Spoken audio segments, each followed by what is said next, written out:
So hello guys, it's me Ayush और मैं तुम सभी का वेलकम करता हूँ चैनल के एक और ब्रांड न्यू वीडियो में। और आज के वीडियो में हम लोग एक्सप्लेनेशन करने जा रहे हैं वाइकिंग्स के सीजन 3 के एपिसोड नंबर 6 का। So now without wasting any more time, let's get on to the explanation. So episode चालू होता है, एथेल्स्टन रैग्नार को पेरिस के बारे में बता रहा होता है कि पेरिस सिटी के आसपास बड़ी बड़ी दीवारें हैं। पेरिस सिटी बड़ी बड़ी दीवारों से कवर्ड है और वहाँ जो लोग रहते हैं वो एक ब्रिज के थ्रू सिटी के अंदर जाते हैं। और एथेल्स्टन के अकॉर्डिंग पेरिस के लोगों की परमिशन के बिना पेरिस के अंदर नहीं जाया जा सकता है। इसके बाद सीन शिफ्ट होकर थोरोन के ऊपर जाता है जो कि अपने बच्चे को जन्म दे रही होती है। हम देखते हैं कि लगार्था वापस आ चुकी होती है और थोरोन काफी मुश्किलों के बाद एक प्यारी सी बच्ची को जन्म दे देती है। बियॉन्ड अपनी बेटी को देख के काफी खुश हो जाता है और उसका नाम सीगी रखता है। और ऑब्वियसली उसने अपनी बेटी को ये नाम सीगी को ऑनर करने के लिए रखा होता है। इसके बाद सीन शिफ्ट होकर रोलो के ऊपर जाता है जो कि उसी जगह आता है जहां एथेल्स्टन रैग्नार को पेरिस की ड्राइंग बना के पेरिस के बारे में बता रहा होता है और उसे देख के रोलो कुछ सोचता है। इसके बाद सीन शिफ्ट होकर एशलॉक के ऊपर जाता है जिसे कि सीगी और अपने बच्चों के नाइटमेयर्स आ रहे होते हैं। तभी उसकी नींद खुलती है, वो देखती है रैग्नार उसके पास खड़ा होता है और रैग्नार उससे बोलता है कि मुझे कोई फर्क नहीं पड़ता अगर तुम हमारे बच्चों के सामने हर्बर्ट के साथ सेक्स करती, तुम्हें बस हमारे बच्चों के साथ होना चाहिए था। जो सुन के एशलॉक गुस्सा हो जाती है और रैग्नार को थोड़ा बहुत मार के वापस सो जाती है। इसके बाद सीन शिफ्ट होता है और फ्लॉकी रैग्नार के पास एक फार्मर को लाता है जो कि वेसेक्स वाले खेतों से बच के लौट आया होता है। और वो रैग्नार को एथेलवुल्फ के बारे में बताता है कि कैसे एथेलवुल्फ ने धोखा करके सारे वाइकिंग्स को ब्रूटली मार दिया और इस बंदे की भी पूरी फैमिली इसकी आंखों के सामने मरी है, जिसकी वजह से ये बोलता है कि ये भी मरना चाहता था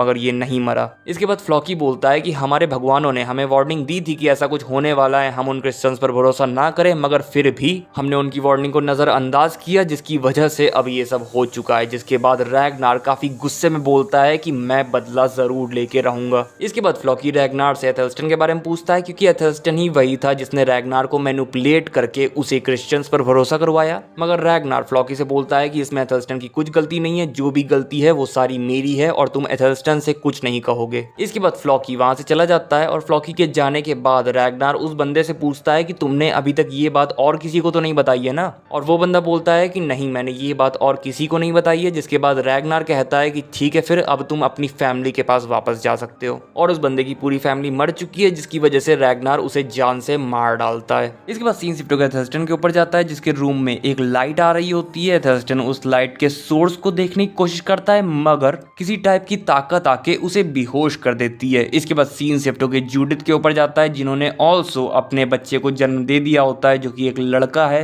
मगर तभी वहां पे कुछ प्रीस्ट आते हैं और जूडिथ को पकड़ के ले जाके उसे एक जगह पर बांध देते हैं। और हेड प्रीस्ट बोलता है कि जूडिथ ने अपने हस्बैंड एथेलवुल्फ को चीट किया है, किसी दूसरे के बच्चे को जन्म दिया है, जिसके कारण वो बाइबल के अकॉर्डिंग जूडिथ को सजा देते हुए उसके नाक और कान काटने का ऑर्डर दे देते हैं। जूडिथ एथेलवुल्फ और किंग एग्बर्ट से हेल्प मांगने की कोशिश कर रही होती है मगर किंग एग्बर्ट जूडिथ से पूछते हैं कि आखिरकार इस बच्चे का फादर कौन है, मगर जूडिथ बताने से इनकार कर देती है जिसकी वजह से उसका एक कान काट दिया जाता है। इसके बाद जैसे ही उसका दूसरा कान कटने जा रहा होता है वैसे ही वो बता देती है कि उसके बच्चे का बाप एथेल्स्टन है। जो सुन के एथेलवुल्फ तो काफी सैड हो जाता है मगर किंग एग्बर्ट एथेलवुल्फ को समझाते हैं कि उन्हें मालूम है कि एथेल्स्टन एक अच्छा इंसान है और उसका गॉड के साथ कनेक्शन है, जिसकी वजह से गॉड ने खुद जूडिथ को चुना है एथेल्स्टन के बच्चे को जन्म देने के लिए, जो कि एक स्पेशल बच्चा है। और इतना बोल के किंग एग्बर्ट जूडिथ को आजाद कर देते हैं, माफ कर देते हैं और उस बच्चे का नाम एल्फ्रेड रखते हैं। इसके बाद सीन शिफ्ट होकर एथेल्स्टन के ऊपर जाता है जो कि अपनी बेहोशी से उठने के बाद समझ जाता है कि वो अननोन फोर्स जिसने उसे बेहोश किया था वो एक्चुअल में भगवान की थी।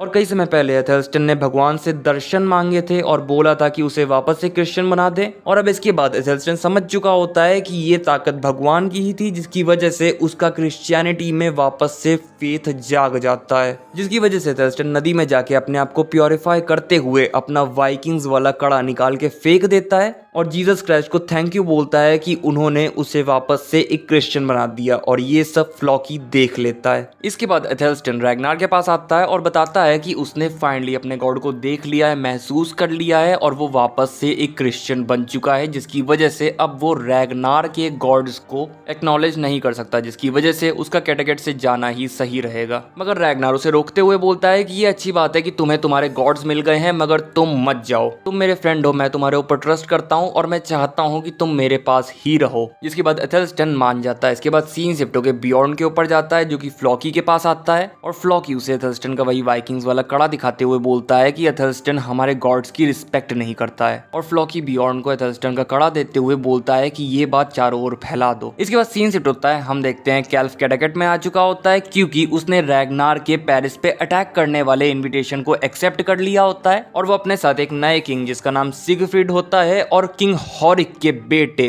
अर्लेंडर और जालबोर्ग की वाइफ टोरवी को भी लाया होता है, जिस देख के रैग्नार काफी शॉक होता है और अर्लेंडर रैग्नार से बोलता है कि तुमने मेरी जान किसी रीजन की वजह से बख्शी थी, शायद वो रीजन यही था कि हम साथ में मिल के पेरिस पे अटैक करें। इसके बाद सीन शिफ्ट होता है, उन सबके आने के जश्न में कैडाकेट में दावत रखी जाती है। बियॉर्न लगातार से बोलता है कि आप कैल्फ को इग्नोर नहीं कर सकती और शायद ये डेस्टिनी थी कि कैल्फ हिडबे का राजा बन गया। इस पे लगातार बोलती है कि हाँ शायद ये डेस्टिनी थी कि कैल्फ ने तुम्हारा और मेरा सब कुछ छीन लिया और शायद ये भी डेस्टिनी है कि एक दिन मैं भी कैल्फ से अपना बदला लूं। इसके बाद लगातार कैल्फ के पास आती है और कैल्फ लगातार से बोलता है कि वो यहाँ पे रैग्नार और उसका साथ देने आया है पेरिस में अटैक करने के लिए और कैल्फ बोलता है कि लगातार और उसकी डेस्टिनीज हमेशा से इंटरट्वाइंड है, यानी कि एक साथ जुड़ी हुई हैं। इसके बाद सीन शिफ्ट होता है, बियॉर्न थोरोन के पास आता है। वो थोरोन से बहुत ही क्लोज हो रहा होता है और थोरोन बोलती है कि हाँ तुमने बहुत समय से सेक्स नहीं किया है, तुम्हें कोई औरत चाहिए। इसके बाद थोरोन टोरवी की तरफ इशारा करते हुए बोलती है कि अर्लेंडर उसे ज्यादा अटेंशन नहीं देता है, टोरवी तुम्हारे लिए सही रहेगी। बेसिकली यहाँ पे थोरोन का चेहरा खराब होने की वजह से थोरोन को ऐसा लग रहा होता है कि अब वो बियॉर्न के लिए सही नहीं है, मगर बियॉर्न बोलता है नहीं यार ऐसी कोई बात नहीं है, ऐसा मत कहो। पर थोरोन बोलती है कि मैं ऐसा इसलिए कह रही हूँ क्योंकि मैं तुमसे प्यार करती हूँ और तुम्हें खुश देखना चाहती हूँ। इसके बाद एथेल्स्टन वहाँ पार्टी में आ जाता है, मगर एथेल्स्टन को देख के वहाँ सभी लोग उसके ऊपर गुस्सा होने लगते हैं और रोलो एथेल्स्टन से पूछता है कि तुम्हारा कड़ा कहाँ है, पर तभी वहाँ पे रैग्नार आ जाता है और एथेल्स्टन को अपने साथ ले जाके उसे एक आदमी से मिलवाता है और ये वही आदमी है जिसने पहली बार रैग्नार को बताया था कि समुंदर के पार भी कोई जमीन है, इंग्लैंड है। इस बंदे का नाम सीनरिक है, ये फ्रैंकिया की भाषा भी जानता है यानी कि पेरिस की भाषा भी जानता है और साथ ही साथ ये बंदा पेरिस के अंदर जाने का रास्ता भी जानता है। इसके बाद सीन शिफ्ट होकर बियॉर्न के ऊपर जाता है जो कि टोरवी के पास आके उससे थोड़ी बहुत बातचीत करता है एंड फिर उससे पूछता है कि क्या वो उनके साथ पेरिस चलेगी, जिसका टोरवी जवाब देती है कि हाँ वो एक वाइकिंग है, वो जरूर पेरिस चलेगी। इसके बाद सीन शिफ्ट होकर सिनरिक के ऊपर जाता है जो कि रैग्नार और एथेल्स्टन को बता रहा होता है कि ब्रिजेस और रिवर्स की मदद से पेरिस के अंदर जाया जा सकता है। इसके बाद सीन शिफ्ट होकर फ्लॉकी के ऊपर जाता है जो कि किसी टाइप का रिचुअल करता है और उसके बाद उसे समझ में आ जाता है कि उसे एथेल्स्टन को जान से मारना होगा। तो फिर फ्लॉकी वहां से एथेल्स्टन को मारने जाने लगता है। हेल्गा उससे पूछती है कि तुम कहाँ जा रहे हो, मगर फ्लॉकी उसे कुछ नहीं बताता और वहां से चला जाता है। फिर अगले सीन में हमें अर्लेंडर दिखाया जाता है जो कि टोरवी के सामने होने के बावजूद एक दूसरी लड़की के साथ सेक्स करना स्टार्ट कर देता है। टोरवी बियॉर्न के पास आती है और बियॉर्न उससे बोलता है कि वो थोरोन से प्यार करता है, मगर फिर भी वो अपने आप को कंट्रोल नहीं कर पाता और टोरवी के साथ सेक्स करना स्टार्ट कर देता है और टोरवी भी अपने आप को कंट्रोल नहीं कर पाती और बियॉर्न के साथ सेक्स करना स्टार्ट कर देती है। इसके बाद सीन शिफ्ट होकर एथेल्स्टन के ऊपर जाता है जो कि जीसस क्राइस्ट की पूजा कर रहा होता है कि तभी वहां पे फ्लॉकी आ जाता है। एथेल्स्टन बोलता है कि जीसस क्राइस्ट मेरी आत्मा को एक्सेप्ट करो और फ्लॉकी एथेल्स्टन को जान से मार डालता है। जिसके बाद अगले सीन में हम देखते हैं रैग्नार एथेल्स्टन की लाश को एक बड़े से पहाड़ पे लाके गाड़ देता है और बोलता है कि तुम क्यों मुझे छोड़ के चले गए, हमारे पास कितनी सारी चीजें थी बात करने को, तुमने मुझे बहुत कुछ सिखाया है। तुम्हें लगता था कि तुम कमजोर थे मगर मेरे लिए तुम स्ट्रांग थे, बहादुर थे, क्योंकि तुम गॉड्स को क्वेश्चन करते थे। तुम ये क्वेश्चन करते थे कि आखिर कौन सा गॉड रियल है। मैं तुमसे हेट करता हूँ कि तुम मुझे छोड़ के चले गए, तुम्हारे जाने के बाद अब मैं क्या करूँ बताओ। और ऐसे ही रैग्नार एथेल्स्टन की मौत की वजह से दुखी होकर रोने लगता है और एथेल्स्टन की मौत में वो अपने आप को टकला कर लेता है। रैग्नार एथेल्स्टन का जीसस क्राइस्ट वाला लॉकेट भी धो के पहन लेता है और फिर बोलता है कि मुझे माफ करना जो आगे मैं जाके करने वाला हूँ उसके लिए। और इसी के साथ ये एपिसोड यहीं पर खत्म हो जाता है। सो गाइस बस यही था वीडियो। अगर वीडियो अच्छा लगा हो तो लाइक कर देना, चैनल पे नए आए हो तो सब्सक्राइब करके बेल आइकन दबा देना। मैं मिलूंगा तुम लोगों से नेक्स्ट वीडियो में, तब तक के लिए बाय बाय टाटा।